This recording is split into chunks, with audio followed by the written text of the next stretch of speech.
በትግራይ ጦርነት የስምረት መግለጫ፣ የወጣቶች እልቂትና የጌታቸውና ደብረጽዮን የመጨረሻ ፍጥጫ። በትግራይ አዲስ ህዝባዊ የፖለቲካ ትግል እንዲጀመር ስምረት ፓርቲ አስቸኳይ ጥሪን ማቅረቡ እጅግ እያነጋገረ ይገኛል። የጊዜያዊ መስተዳደሩና የፓርቲው መዋቅር በትግራይ ወጣቶች ላይ የኤርትራን መሰል የግዴታ ውትድርና ፖሊሲ እየተገበሩ ነው ሲል ፓርቲው ወቅሷል። በታታይ አዲያቦ ገመሃሎ የተከሰተው የወጣቶች እልቂት የሱዳን የውክልና ጦርነት እጅ እንዳለበት ተጠቆመ። የጌታቸው ረዳ የጊዜያዊ መስተዳደርና የዶክተር ደብረጽዮን ገብረ ሚካኤል የህወሓት ሊቀመንበርነት ቡድን ፍጥጫ ወደ አደገኛ ምዕራፍ መሸጋገሩን የውስጥ ምንጮች ፍንጭ ሰጥተዋል። በትግራይ ክልል ከፕሪቶሪያው ስምምነት ማግስት ሰላምና መረጋጋት ይሰፍናል ተብሎ ቢጠበቅም አሁን ላይ የክልሉ ፖለቲካ ወዳልተገመተ የውስጥ የእርስ በርስ ፍጥጫና አዲስ የጦርነት ድባብ ውስጥ እየገባ መሆኑን የሚያሳዩ ምልክቶች በጉልህ እየታዩ ነው። በትግራይ ፖለቲካ ውስጥ ተጽዕኖ ፈጣሪ እየሆነ የመጣው የትግራይ ዲሞክራሲያዊ ስምረት ፓርቲ ሰሞኑን ያወጣው መግለጫ የዚሁ አደገኛ ማሳያ ነው። ፓርቲው በትግራይ የደረሰውን የወጣቶች እልቂት፣ ስደትና የኑሮ ውድነት በመጥቀስ ህዝቡ ለአዲስ ህዝባዊ የፖለቲካ ትግል እንዲነሳ ጥሪውን አቅርቧል። ነገር ግን ከዚህ መግለጫ በስተጀርባ በክልሉ ስልጣን ላይ ባሉት ሁለት ግዙፍ ኃይሎች በአቶ ጌታቸው ረዳ በሚመራው የጊዜያዊ መስተዳደር እና በዶክተር ደብረጽዮን ገብረ ሚካኤል በሚመራው የህወሓት ማዕከላዊ ኮሚቴ መካከል ያለው የቃላት ጦርነትና የሴራ ፖለቲካ ክልሉን ወዴት እየመራው ነው? የስምረት መግለጫ አንድ ትልቅ ሚስጥርን ይፋ አድርጓል። እሱም የትግራይ ወጣቶችን ወደ ሱዳን አሻግሮ በውክልና ጦርነት ውስጥ መማገድ የሚለውን ስውር አጀንዳ ነው። ይህ ጉዳይ በታታይ አዲያቦ ገመሃሎ ከተባለ ቦታ የተነሳውን የጦርነት ድባብ በቀጥታ ከቀጠናዊ ጂኦፖለቲካ ጋር ያገናኘዋል። የውስጥ ወታደራዊ ምንጮች እንደሚጠቁሙት በዶክተር ደብረጽዮን የሚመራው የህወሓት ክንፍ የፕሪቶሪያው ስምምነት የትግራይን ሰራዊት ትጥቅ ለመፍታት ያስቀመጠውን ግዴታ ሙሉ በሙሉ ለመቀበል ይቸገራል። ፓርቲው የህልውና ዋስትና የሚሆነኝ የኤርትራን ድንበር የሚገዳደር ወታደራዊ ኃይልና ወደ ሱዳን የሚያስወጣ የኮሪደር መስመር ሲኖር ብቻም እንደሆነም ያምናል። በመግለጫው የተጠቀሰው የኤርትራን ወታደራዊ መመልመያ ፖሊሲ ተግባራዊ ማድረግ የሚለው ነጥብ የህወሓት ነባር አመራሮች ወጣቱን በግዳጅና በፕሮፓጋንዳ መልሰው ወደ ማሰልጠኛ ካምፖች እያስገቡ መሆናቸውንም ያሳያል። ዓላማውም በሱዳን በኩል ካለው የጀኔራል አልቡርሃን የሱዳን ጦር ሰራዊት ጋር በመወገን በምዕራብ ትግራይ በኩል ያለውን የኃይል ሚዛን ለመቀየርና ለቀጣይ ጦርነት መዘጋጀት ነው። በገመሃሎ የደረሰው የወጣቶች እልቂትም ወጣቶቹ ድንበር አቋርጠው ወደ ሱዳን ሊገቡ ሲሉ በደረሰ የደፈጣ ጥቃት ወይም የኃይል እርምጃ እንደሆነም ይነገራል።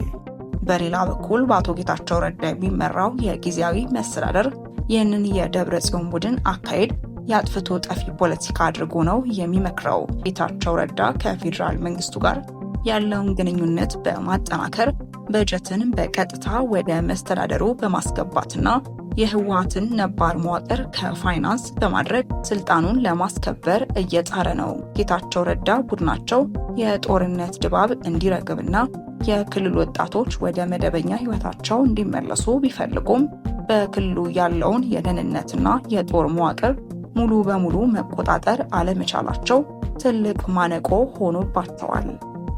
ስምረት ፓርቲ በመግለጫው ጊዜያዊ መስተዳደሩን በጠመንጃ አፈሙዝ ተቆጣጥሮታል ሲል የጠቀሰው መደበኛውን የሲቪል አስተዳደር ወደ ጎን በመተው የጦር መኮንኖቹና የደብረጽዮን ታማኞች ክልሉን እያሽከረከሩት መሆኑን ለማሳየት ነው ይላሉ።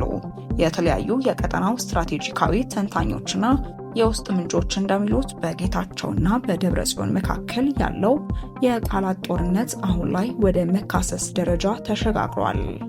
በአዲስ አበባና በመቀለ የሚንቀሳቀሱ የዲፕሎማቲክ ምንጮች እንደሚጠቁሙት የህወሓት አመራሮች በሁለት የተከፈሉበት ጉባኤ ከተካሄደ በኋላ ሁለቱ ወገኖች ፍጹም እርቅ ላይ መድረስ አልቻሉም። ጌታቸው ረዳ የድርጅቱን የውስጥ አሰራርና የድሮ አስተሳሰብ ኋላ ቀር ሲሉ በተደጋጋሚ መተቸታቸውን ስምረት ፓርቲ በመግለጫው የተጠቀመበት ኋላ ቀር ቡድን ከሚለው ቃል ጋር ይመሳሰላል።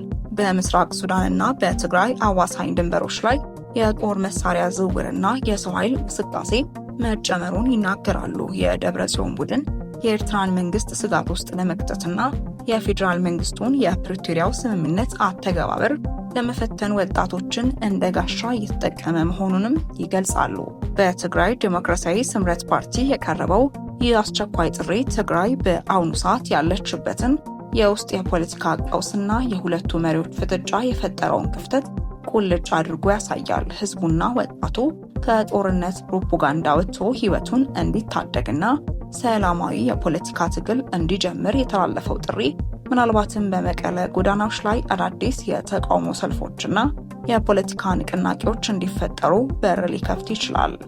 ይህ ፍጥጫ በሰላማዊ መንገድና በውይይት የማይፈታ ከሆነ ግን የጌታቸው ረዳ የሲቪል መስተዳደርና የደብረጽዮን የፓርቲ መዋቅር ፍጥጫ ክልሉን ወደ ሌላ የውስጥ የትጥቅ ግጭትና የባሰ ስደት ሊያመራው እንደሚችል የፖለቲካ ተንታኞች ያስጠነቅቃሉ።